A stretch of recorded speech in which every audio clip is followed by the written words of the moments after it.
into the Paul Kuharsky podcast live from Highmark Stadium. I think that's what it's called. Ralph Wilson Stadium. I can call it. I think it's going to be my last time here. New stadium. I'm not sure where it is exactly from here. Can we see cranes? We can't. It's probably behind me. That way. That way. No, that way. Opening in 2026. And even if the schedule lined up that the Titans and the Bills played again, it would be in Nashville. So Todd Apple says exotic smash mouth doesn't sound so good. Welcome to the Paul Kuharsky podcast. I'm Paul Kuharsky from paulkuharsky.com, brought to you by EDLEYS BBQ, the best barbecue place in Nashville. 9 locations in and around town. You should be eating there. Want to plant the seed in your head that you need to go there soon. Sometime this week, you need to go have burnt ends or a brisket plate or one of their many delicious dishes. I'll be broadcasting there Thursday from the 5 Points location over in East Nashville. Having a lot of fun broadcasting over there and eating a lot of EDLEYS, drinking a lot of their Diet Coke, hanging out with my guy Leon.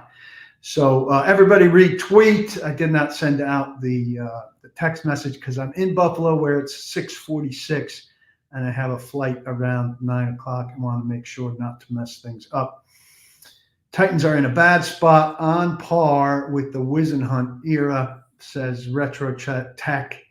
And look, record-wise, I mean, I think that team had a big start against Kansas City, if I'm not mistaken. Titans win against Miami does not count in the same realm. So it's hard to say that it doesn't qualify for similar status right now. People wanted to see Mason Rudolph. They got to see Mason Rudolph today. He was more efficient for a while, but ultimately nothing really happened that was any different. This is the best quarterback, probably the best team the Titans have seen this season. Josh Allen ultimately picked the Titans defense apart. Titans need to score more than 10 points, obviously, to have a chance of contending with anybody, and certainly of contending with a team like this. So equal parts, offense, defense, coaching. Callahan, I thought was, I thought he should have gone for it on 4th and 3 down at the Bills 7 when they kicked a field goal in the early part of the game, in the early part of the first quarter. You're not going to beat the Bills with field goals.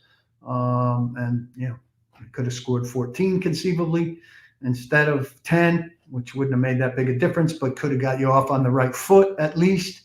And then he goes for it on a 4th and 2. On the 44, on his own 44, which when you didn't get it really set the Titans up to be in a bad position. That gave up a touchdown that got things started for 34 unanswered points. Was just ridiculous way to go there, given the Bills' help. You were up 10-0 at the time. It's not like you had some huge offensive flow. And, you get a great punter, punt it deep, make Buffalo drive. They hadn't driven on you yet. And I think it would have been much smarter to punt and take your chances. And I think that he got a little, anxious or rambunctious or intervened too much in things that he didn't need to intervene in there. Not taking Mariota jokes. How did Mariota end up in the game? I know Jaden Daniels got hurt. Don't know what's going on there. I don't know why you would say you think he's on the hot seat. Like, who are they going to replace him with for starters? Denard Wilson's defense just gave up a shit ton of points and isn't playing particularly well. Nick Holtz is Brian Callahan's disciple. I don't think it makes a lot of sense to fire a coach that started badly. You hire a coach to have some patience with him and see what's going on. So I don't buy that he's on the hot seat, Keith. I think you're being overly impatient. Amy's not interested in selling the team. Should she? I mean, You can say that about any business owner whose product you're not satisfied with, but you don't get to tell somebody to sell their product. The only owners that get to be told to sell their product are people who do things that embarrass the league beyond the quality of their team.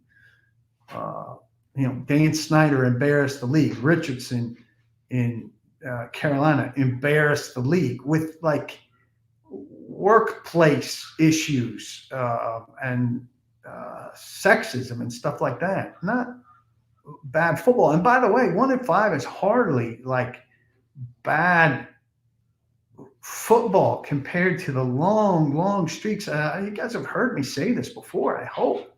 Like, let's not act like the Titans' 3-year run here is some kind of all-time bad football. It's not. Stop thinking it is. Go look at what the Browns did for a long stretch, what Detroit did for a long stretch, what the Jets had done for long stretches. This is not that. This is not that. So, look, time of possession, somebody raises. So time of possession for the game wasn't too bad. It's really bad lighting in here. There's no light switch. Titans actually won time of possession. They had the ball almost 33 minutes. So we could look at what it was in the first half and calculate what it was in the second half, which somebody's complaint is Titans in the first half had the ball for, 20 minutes. So that means the Bills had it for 20 minutes in the second half. No text alert, Len. Sorry. On the fly tonight. So retweet so that everybody out there knows what we're up to in here. Jets haven't made the playoffs in 14 years, Robert Price says. I'm taking his word for it there.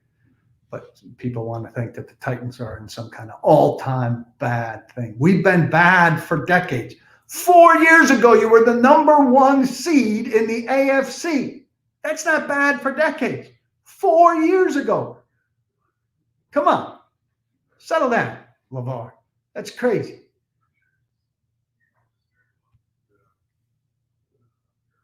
Ridley is doing nothing.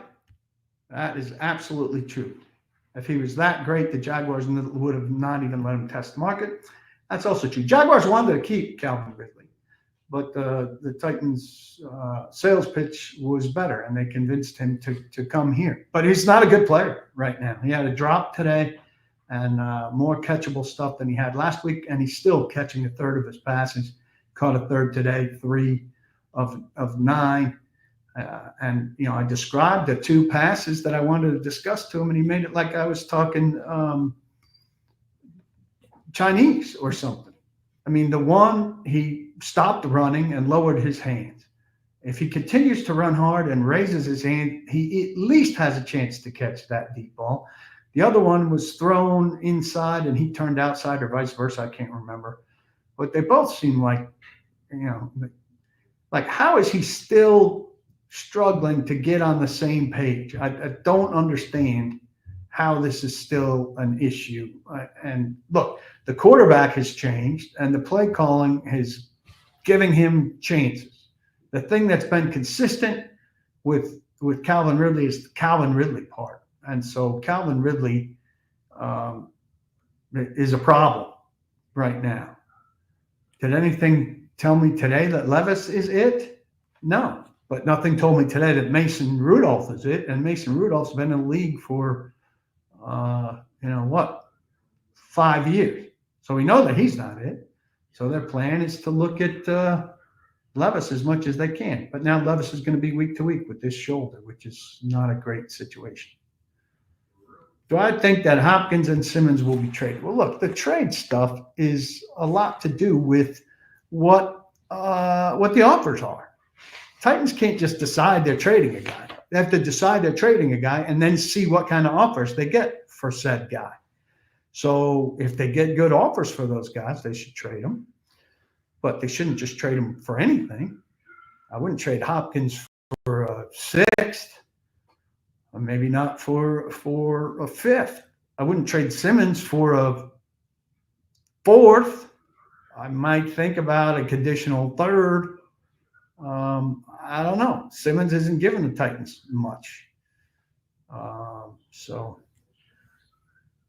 yeah. So, Rudolph is, oh, do I? Well, Dan, if you can have that level of typo in here, it's going to be hard for me to answer your questions.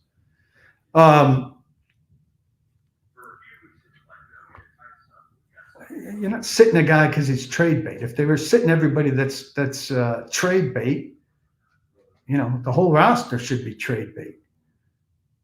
They're not sitting him because he's trade bait. He said a little hiccup, little soreness. I mean, the trade deadline's not until what? It's a couple of weeks off still. Not sitting him because he's trade bait. They don't go into a game plan and say, if we're getting blown out, pull Hopkins because we're thinking about trading. Callahan's out there trying to win a game. I mean, he's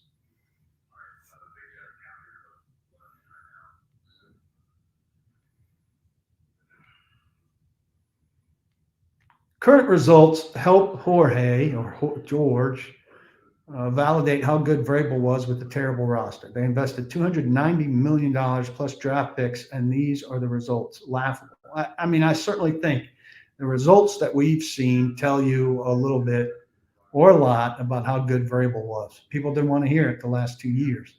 Now, they wouldn't have spent the money the same way that they spent the money coming into this season. I think Vrabel, for instance, might have had foresight on Calvin Ridley and not spent that money on Calvin Ridley, and not been a part of spending that money on Calvin Ridley. But if he was part of a team that was going to spend that kind of money, it was free to spend that kind of money in free agency and improve the roster significantly, I think Mike Vrabel would be doing better than this. Yeah, I mean, no Titans coach here has ever really lost the locker room. People love to throw that around, lose the locker room. I mean, Gerard Mayo, there was talk of him losing the locker room. Seems like, I don't know, I haven't followed the Patriots that closely, and I know they stink, but Doug Peterson was, said to be losing the locker room. They won a game today, didn't they? He's not losing key people he's not losing J.C. Latham. He's not losing Levis or Rudolph.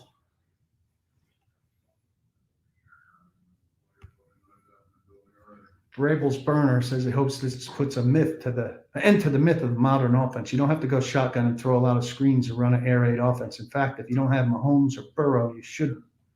Well, what should you do? By a more modern offense, we meant not predictably running the ball on every first down. I'd still like to see that.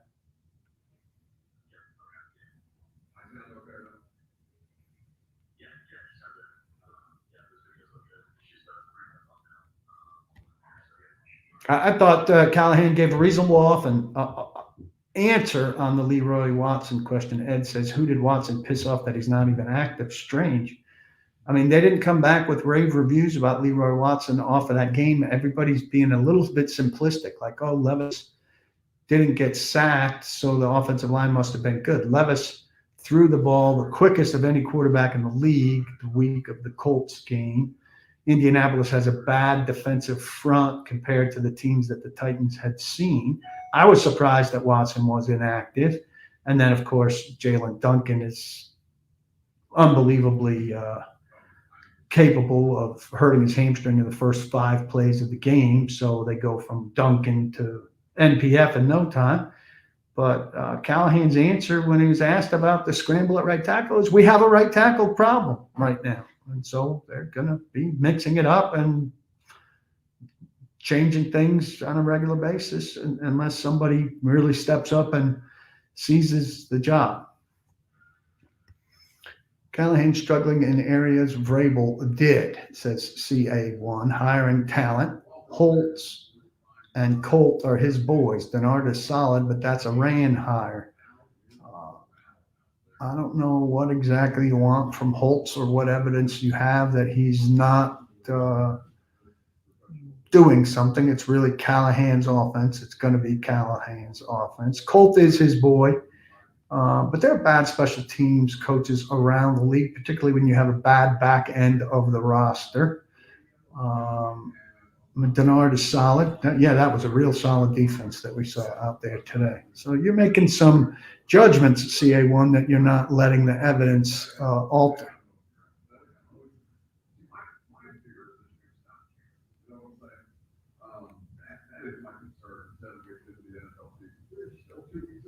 Callahan is a lesser resume. Ken Wisenhunt. Changed my mind. Well, Ken Wisenhunt thought that can't even remember the quarterback's name. His wife's husband was a good quarterback, and he was really bad. Mettenberger. I think Levis has better skill set than Mettenberger ever had. Now he doesn't have much better results. But you forget how bad Ken Wisenhunt was because it's been a while. Retro said, if Vrabel was great, he'd have a job right now. Well, Vrabel, is getting paid about $10 million by Amy Adams Strunk right now. He's got a pretty good life. He'll probably have a job next year. And if he doesn't, say what you will. Would you rather have Vrabel right now or Callahan, Retro? When you answer that question, include the context of the question. Otherwise, I'll have no idea what you're talking about. Let go late into the window. I don't know about that. Kemper, how we doing? Just hopped on. Would much rather be riding with an experienced, proven coach like Vrabel than watching a young, over-his-head coach like Callahan. Thing is, with a young, over-his-head coach like Callahan, you have to give him some time. I mean, if Amy were to make a move now, not now, but if she fired Callahan after this season, if this season finishes up like it looks like it will, it'd be another very sudden move. So you got to be patient with somebody. Who's going to get her patience? Rand? I just don't understand. You have to stick with somebody. You decided that he was a good young coach who you thought would be good with players. You liked his references and all of that. Now you got to give him time. I just think, the organization needs some stability, and you can't just fire everybody that doesn't get immediate results. Chase says it's hard to be good with the bad right side of the offensive line and bad quarterback play and underperforming wide receiver group, also known as the whole offseason besides running back and besides the defensive stuff. But yeah, Pollard has been a pleasant surprise, Chuck said. I thought Pollard would be good as they changed things. Are they starting Levis again? Shizzy wants to know. It's a week-to-week thing, but when he's healthy, they will be starting him. Retro thinks Vrabel is old NFL. Well, when some new NFL doesn't work out, some people will go with some old NFL. Brian Daboll hasn't worked out with the Giants. Mike McCarthy. Those pressure stats, Len, don't come out immediately. Did Brinker's analytics play a part? See, this people don't get this. Brinker's analytics department has people in it who do studies and whatever and come up with their analytics chart, right? So people who report to Brinker came up with the Titans analytics methods that decide go or no go. But Callahan said it wasn't like a hard go on that 4th and 2 at the 44. It was kind of dealer's choice. So he's the dealer. So that was Callahan doing a gut decision on a thing the analytics said was kind of 50-50. But if you think that Brinker is involved in the moment decision, he's absolutely not involved in the moment decision.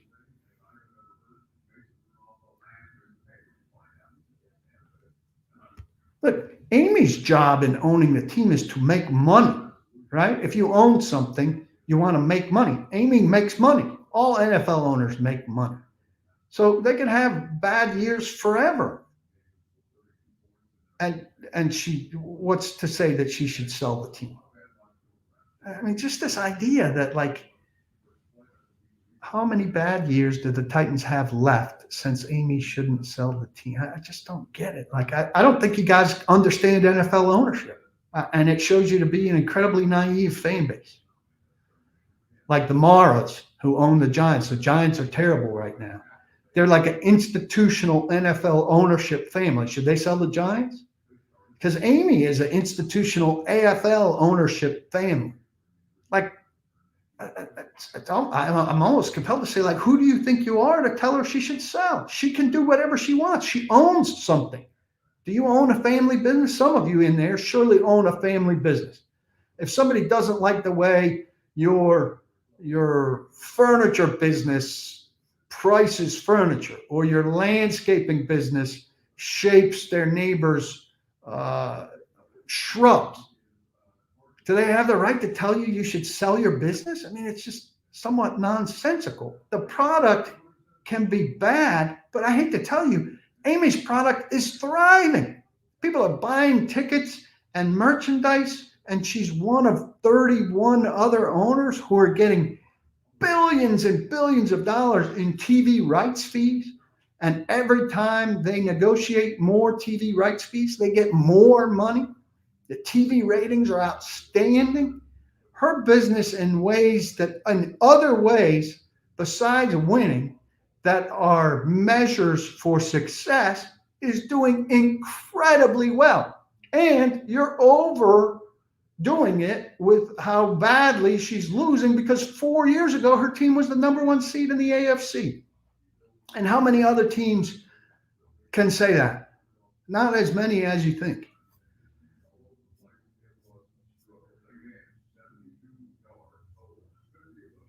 CW says outside of the Vrabel firing, they can't really say she's a bad owner. Now, I think, there's more of a debate there. She's done some things that aren't good, but it's outrageous to act like she's the worst owner in the history of sports. As a Twins fan, TJ says, if you tell the owners to sell the team, it actually does happen.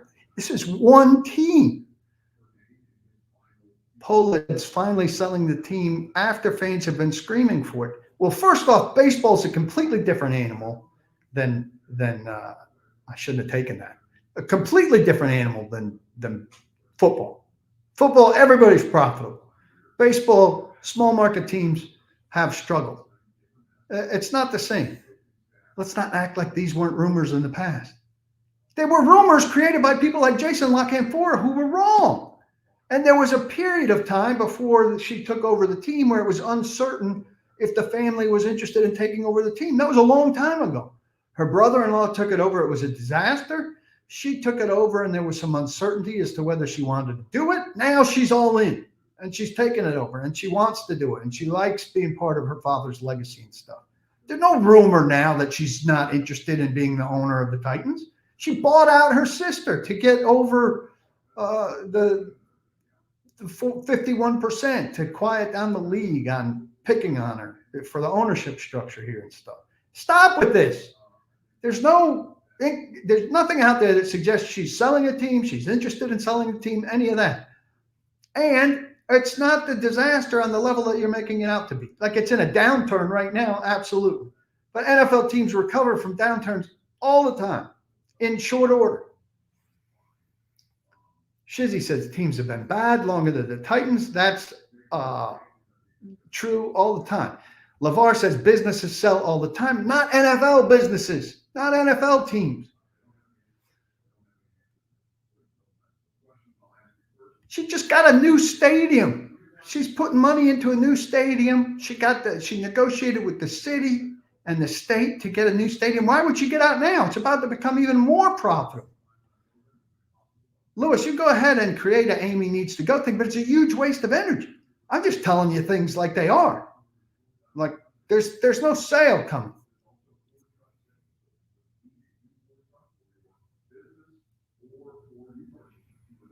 And I'll get off this topic like Chase is suggesting off of this. William, changes in ownership don't guarantee any change in success rate. See the Carolina Panthers. They're not any better off with Dave Tepper. And that's absolutely true. Not if we're losing games. Javar thinks that losing games hurts the bottom line of a team. He thinks that the Titans moving into a $2 billion indoor stadium in 2027 is losses like today is going to devalue the Titans franchise despite that move. It's not true. All right, let's talk football. CA says, I knew Harbaugh was going to do well. I'll correct your English with the Chargers. Why do you think they hired him over Vrabel? Well, they liked him better than Vrabel. That's not unreasonable to like Harbaugh, who's had NFL success on a level that Vrabel hasn't. He went to a Super Bowl. But you warned me, Vrabel deranged fans whining and blaming him for everything I didn't understand. And I think Vrabel was a pretty good coach who a couple times did amazing things with rosters that were really bad. And when he had a roster that was, had a good backbone and he could fill in bit people into smaller roles, he did quite well. Really good.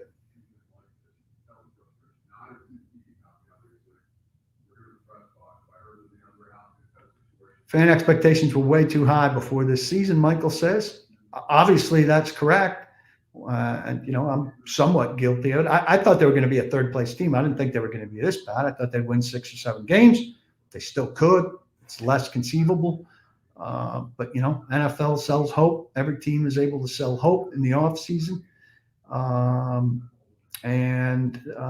This was certainly one of those teams. I mean, they made a lot of moves. They brought in a lot of veterans that have good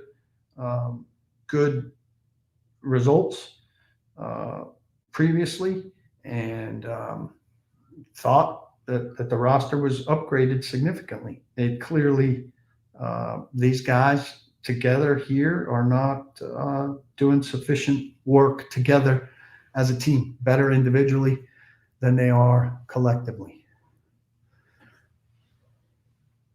Yeah, I did tell people to vent, but and we had an Amy venting session, but now let's move on to football venting. Here, CA, McDonald with Geno, Quinn with a rookie, Raheem Morris with Cousins, and Harbaugh all have winning records. We either interviewed or showed no interest in the 4. None have amazing quarterbacks. We chose collaboration. I mean, you could argue about the structure and all of that. You can argue that there's some bad luck in there. I'd certainly take Geno or Jaden Daniels, who's a top 3 draft pick, or Kirk Cousins. None have amazing quarterbacks. We chose collaboration. Or Kirk Cousins are all and Herbert, even though he's dinged up, are all better quarterback situations than Will Levis, unquestionably. So I think if Brian Callahan got one of those jobs and had one of those guys, I think it's fair to presume that he would be doing better than he's done here. And Quinn has previous experience. Morris has previous experience, and Harbaugh has previous experience. So the only real fair comparison there is McDonald in terms of comparing a guy that had no previous experience. Certainly the Titans could have hired somebody with previous experience, but Quinn's defensive, Morris is defensive. Harbaugh, I should know that off the top of my head, and I don't.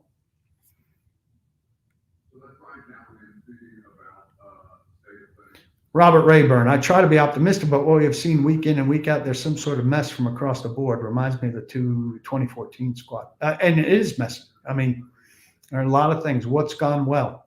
Not much. Tony Pollard has been pretty good. That's gone pretty well. What did he finish with today? Got away from him in the second half. As the game got out of hand, you couldn't keep going to him.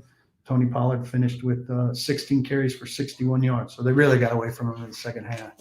But, I mean, Tony Pollard's a good player who's played pretty well. Many first downs. It seems Sweat and or Simmons were on the bench. The Bills ran the ball successfully on those plays. When they were in, they threw it successfully. Why don't we scheme like that? It's a good question from Robert Price. I'd like to see them more reactive to who's in and out, though I'm not paying attention to other teams' substitution patterns as well as I'm paying attention to the Titans' substitution patterns. So that is certainly a fair thing and something that we could keep. I could keep a better watch on for sure. I've got a couple phone calls here that I wanted to keep track of. JT, if you're here, you can hit the first one. Hey, PJ King here. Hey, now that we're probably officially done with this season, we were probably done a couple of weeks ago, but after today's game, we're done. We're cooked. What happens from here? The speculators, the commentators are speculating, Jason McCourty in particular, that D-Hop was definitely getting traded. He did say definitely, because he's taking his pads off, uninjured. Is D-Hop shipped out? Is there anybody else that's shipped out? Although I don't know who. Is Mason Rudolph given the nod? He was more efficient. What happens here? Should we expect any big changes? What I think we continue to play football games, obviously. But any big changes, anything drastic we expect from here? So thanks for your crystal ball prediction. Have a good one. Bye. That's PJ King. I would shift, I would trade everybody I could trade. Chad Brinker told me when I did the analytics story 2 weeks ago that they want big draft classes, 8, 10 people in a draft class. Well, they're not going to get any supplemental picks anytime soon. So the way to get draft picks is to trade people away. And they're going to be bad this season. They're already bad this season. Harold Landry would be a good addition for somebody. He only costs about $1 million a game in the base salary a team's going to inherit for him, and no guaranteed money beyond this season. It sucked to lose Harold Landry, but he's not a dominant guy, and they need edge rushers. You could trade Harold Landry and I think get something good back, second rounder maybe. Simmons costs $900,000 a game. He only has $6 million guaranteed next season. Hopkins didn't take his pads off today because of some pending trade. But Hopkins clearly would be of value to teams that need some help at wide receiver. Kansas City is the obvious place to put him. Seen Diggs speculated about out there. Whoever's got value and you could get a decent pick for, I would, deal. And you're going to get worse, and you're going to play some, below replacement level players off of your practice squad. But I would do everything you can to stockpile draft picks. If you're going to be this bad with those guys on your team, you can be this bad with those guys off your team and get some more draft picks. And this last draft, certainly the high picks are good players. J.C. Latham and T'Vondre Sweat. Jarvis Brownlee, good find in the 5th. Harrell actually made a play today. But some of those other young guys are guys that you would look to in their second year. Hopefully some of them will come around. So we'll see. Sabine also on the phone here. Let's hear her, please, JT. Oh, it's Sabine. Different quarterback, but I feel like I still watch the same game. The offense disappeared after going up 10-0, and then the team gave up 34 unanswered points. Special teams gave up some returns. Coaching is uninspiring, but ultimately, good players make coaches look good, and bad players make coaches look bad. Begging for some complimentary football makes me feel better about this. Well, I can't make you feel better about it. I do agree with the one important thing she said there is that the coaches make the players look good. The players make the coaches look good, and the players make the coaches look bad. And, they really spent a lot of money and brought in a lot of guys. And out of that pool of guys, outside of Pollard, who's playing up to expectation? Snead out today. Ridley's been bad. Cushenberry hasn't been anything special, right? Diggs, okay. You're happy to have him as a starter there next to Hooker. But he's not lighting things up. Awuzie, we've not seen. And Brownlee's outplayed him, but Brownlee today, I mentioned is a good pick. Brownlee got picked on, and they got a tight end up against them, and that was a matchup win for the Bills with Kincaid. You know, there are not a lot of new players, not a lot of those veterans. Ernest Jones, pretty good player. Kenneth Murray, you know, is a matchup problem in coverage. He got dinged up today. So really, all of the investment is not showing up very well. Let me tell you about EDLEYS BBQ. 9 locations around Middle Tennessee. The best barbecue you can find. The burnt ends on cheesy grits. My favorite dish at EDLEYS, but there's something for everybody there. There's an avocado, barbecue avocado that my wife and son love. That's particularly good. They get 3 bean salad that goes with that. Obviously barbecue pork, which is terrific. The brisket, and you get a brisket plate with sides, all of the standard barbecue fare. They've got banana pudding for dessert, but they've got this dream bar. It's just like I don't even know what it's called. It's buttery goodness that's ridiculously tasty. You need to get here, as the website is below me if you're watching this. If you're listening Monday morning, EDLEYS BBQ.com. Get on the web, go find the location nearest you and pay them a visit sometime soon. Great food, great drink, great service, great people. Don't miss out on EDLEYS BBQ, sponsor of the Sunday night podcasts from stadium around the country. Next week will be at Ford Field. Tonight, I've actually rented, I didn't rent this on purpose, but what Avis gave me was a van. A van. It's very fancy. I've got a van and not that many sports writers around, but I think I'll be driving Buck Rising to the airport. We're both flying out tonight. Rare Sunday night fly out for me. Paul Kuharski, Buck Rising, driving the van to the Buffalo airport to get out of town. LeVar's got a lot to say tonight. The only way we could save this team is to trade these players: Landry, Simmons, D-Hop. Go bankruptcy and get mad draft capital and rebuild in 3 to 4 years. Rebuilds don't take 3 to 4 years for starters if Rand knows how to draft. Rebuilds don't take 3 to 4 years. If you're getting mad draft capital, which you're not for Landry, Simmons, and D-Hop, and you get good draft capital next year, you could be a quarterback away from being, you know, a 8-win team next year. I don't know why people think 3 to 4 years. I mean, if you've got a 4-year rebuild, you're really in trouble. This team should make a big jump next year and certainly by 06. 4-year rebuild, that's a coach away. Coach away for sure. Pimping the minivan in Buffalo. I got into the minivan yesterday and I drove it to downtown Buffalo to my hotel where I went and watched the Yankees alone in my rooms. Super, super funny. No funny stuff on the van. I'm going to make Buck sit way in the back. As people, we paid big money to continue to struggle. Tough as a fan to see people leave and thrive. Molden has interceptions this year. Malik is 2-0. I mean, even Fulton played well as a Charger. Yeah, I mean, all of that sucks. Those guys were unquestionably not particularly good here. Molden was a nice contributor, but nothing special. Malik's not good. I mean, given a lot more chances, he won't be good. But he got schemed up great on a great team, and Matt LaFleur did a great job with him. It is surprising that some of these guys have gone and played well in other places. So that's crazy. I am rooting for the Dodgers. I just could not handle losing to the Mets. The Mets are a lesser team than the Dodgers. I'd rather play the best team and see the best team win. But losing to the Mets would be something that I could not live down.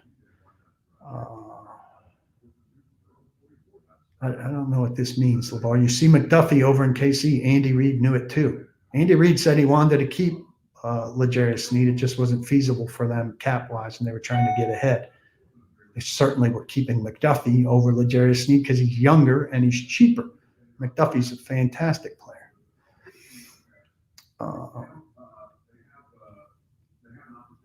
Denji says, I don't understand giving up Landry or Hopkins for a 5th or 6th. The chances of that pick becoming them is low. Yeah, they're not giving up Landry for a 5th or 6th. And I think Hopkins would be more like a conditional 4th. Landry would be higher. Landry would be, I think, closer to a 2nd. But we're not talking about trading somebody the caliber of Landry for a 5th or 6th, or somebody the caliber of Simmons. I don't think Simmons is getting a 1st-round pick, but I think Simmons could get you a 2nd or conditional 2nd from a team that's really determined that a interior defensive lineman could be a difference maker for them down the stretch. Now, I don't think he's playing particularly well right now, so I think his value is down. It would be better if these guys were playing particularly well right now and their value would be up. But if they were playing particularly well right now, maybe the Titans would be winning some games, and then you'd be less inclined to trade them. David Brown doesn't care what picks you get for them. The more they acquire, they can package multiple picks to move up for a targeted player in the mid rounds. That's fine, but that is not that much. This is very interesting that LeVar thinks the only reason why the Titans had 10 points is because Buffalo was still sleeping from the flight. We're in Buffalo, so Buffalo didn't fly anywhere unless you're talking about their flight from last week. That's the last question for LeVar. What about Arden Key? Arden Key has very little value, though he did get a sack today. Yeah, I mean, the Titans are on the hook for whatever they're on the hook with Simmons. I don't think it's an enormous amount. There's $6 million guaranteed next year that the new team would be picking up. They'd be picking up however many 18ths based on the weeks that are remaining when he's traded. So he's paid in 18ths of this season's base, which I think is about $18 million, a little less than $18 million. So it'd be about $900,000 a week. I don't think the cap implications are ridiculous. Chris Flint says there's zero optimism, short-term and long-term. And that's about what it boils down to when a team is bad. So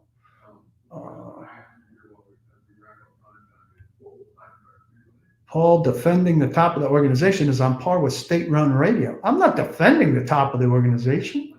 I don't think the top of the organization has done good work at all. I'm saying that you can't force Amy Adams Strunk to sell the organization. She is the top of the organization. She can do what she wants, but the idea that a fan base is going to force her to sell it, somewhat silly. If you want to spend all your energy on that, go ahead.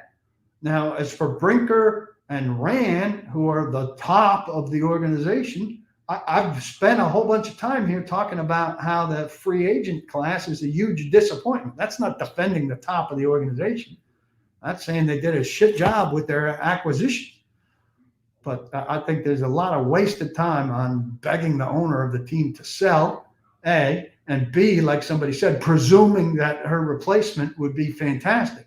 Remember, the Browns were dying for Lerner to sell, and Lerner sold to Haslam. And look what great things Haslam did. He got them that great guaranteed contract for Deshaun Watson, which has saved the franchise. Oh, wait, no one hasn't. It's put the franchise in a complete shithole where they're in a situation not unlike the Titans in terms of their inability to move forward. First-year coach, young GM, very young quarterback, says Michael. All true. You're allowed to win with those things. You are allowed to win with those things. What's the bigger need here? John asks. Quarterback or right tackle? Quarterback is always the bigger need. No team needs a right tackle more than a quarterback.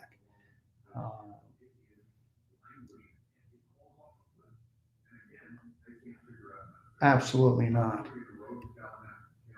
Dan says, well, I guess just live with it because it's not changing for the next 11 games unless they trade away assets, and that signals give up, and we still just have to live with it. I mean, how hurt could you be by a signal for giving up when not giving up is 1-5 with better quarterbacks coming. I don't see how you could be upset with anything that signals giving up based on how bad they've been. Lowest point franchise has been since Whisenhunt, maybe lowest ever. Well, the lowest point the franchise ever had was firing Bum Phillips after he went to 2 championship games, I think. And that was when the franchise was pretty good. Talking Titans franchise, lowest point they've had since Whisenhunt? Yes. Whisenhunt won 2 games in a full season and 3 games in a full season. It'll take more bad football from Callahan's team to match that. Derek wants to see Radens shift out to right tackle and Brunskill at right guard. I didn't see right tackle as a huge issue today, but we'll see. Yeah, I don't see Brian Callahan getting fired after 1 year. We've covered this pretty thoroughly. 59-0 Patriots, big time as a low moment. Well, I think they're talking more broadly. My son was born the weekend of that 59-0 Patriots game. I watched that with him sleeping, a lot of it with him sleeping on my chest at what was then Baptist Hospital. Kemper says fiction to fact or fiction that Callahan is one or done. This I don't get. Jolin wants Callie to let Holtz call the plays at this point. What plays do you think that Holtz would be calling? Callahan's plays. They're Callahan's plays. It's Callahan's offense. So I don't understand how you think Holtz calling them is going to change things a great deal. It would be virtually the same. And here's Rob. Time to shop Calvin Ridley, because you know who wants Calvin Ridley? Everybody. Everybody's looking around and saying, you know what will fix my team is a receiver who is catching 1/3 of the passes thrown to him, who does not look like he knows what route to run. GMs around the league, as their planes land in their city or as they're at their facilities tonight at home, talking to their head coaches, they are having conversations and they are saying, the thing that will fix us is a receiver who catches 1/3 of the balls that are thrown to him, who can't get open deep despite his speed, and make sure he's got a very expensive contract. That is what we need. Let's trade for that guy.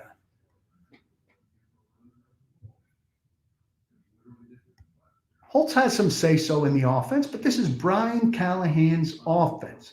And so, sorry, I meant not to take any more of LeVar's questions. This will be the last one. Holtz has say-so in the offense, but why would you presume that him calling plays would be better when he's a junior guy contributing to the offense? And he's very junior. He's never called plays before, like Callahan hadn't. And he's got far fewer qualifications than his boss does. And he would be doing things that his boss wants him to do. Callahan does look in over his head right now. Trying Skoronski outside is a really dumb idea. Skoronski is just starting to get good at guard. He's slow. He doesn't have good feet. And if you think he's average at best at guard, you're really not going to like him at tackle, because what makes him average at best at guard is that he can't move well. So put him out in space and let him not move well out there. It's not a good idea. It really isn't. Yeah, I'm not going to be passing any messages to Buck. If you want to talk to Buck, contact Buck. Rand cooked and burned the house down. Where are all the Let Rand cook people? I'd like one of you in here to say, I was a Let Rand cook person and now I'm not a Let Rand cook person. But no, y'all hide. Y'all hide. You were in J-Rob I Trust. I want somebody in here to say, I was in J-Rob I Trust and Let Rand cook. And ultimately, both of those things have gotten me in trouble. And now I'm an Amy Must Sell. I went from in J-Rob I Trust to Let Rand cook to Amy Must Sell. How long have we been in here? We've been in here 50 minutes, and guess what? It's time for me to pack up and get to the airport. You need to eat at EDLEYS BBQ. This has been a great conversation. I'm pleased that so many of you have been in here. I know there's a lot to vent about. This team sucks right now, and it's just disappointing. But you gotta, if it's your team, you gotta ride, see what happens, hope for improvement, and look for small things. Kemper here says he was a Vrabel fan and he's still pissed, and I know that because he's a member of the All 22. You need to be a member of paulkuharski.com. Not quite a member of the All 22, but pretty damn good. Lots of detailed analysis, news, and review. I told you on Saturday, Mason Rudolph was going to be starting this game. Nobody else is tied in like that. Come read everything I have to say. Blake Bedingfield will have a scouting review of this disaster in the morning. Mike Herndon will have detailed thoughts and probably a bunch of film on Tuesday. Come join us, $7.99 a month. It's a steal at that. You spend that on a cocktail when you're out for drinks with friends. Come join, become a member, become a part of our group. We would love to have you. Eat at EDLEYS, bet with Zen Sports, and don't block the box. Be sure, please, to lock your locks. Have a great night, everybody. I'll talk to you from back in Nashville. Catch me on Robbie and Rex Road tomorrow morning, and a football show with Braden Gall tomorrow afternoon, 3 o'clock. Take care.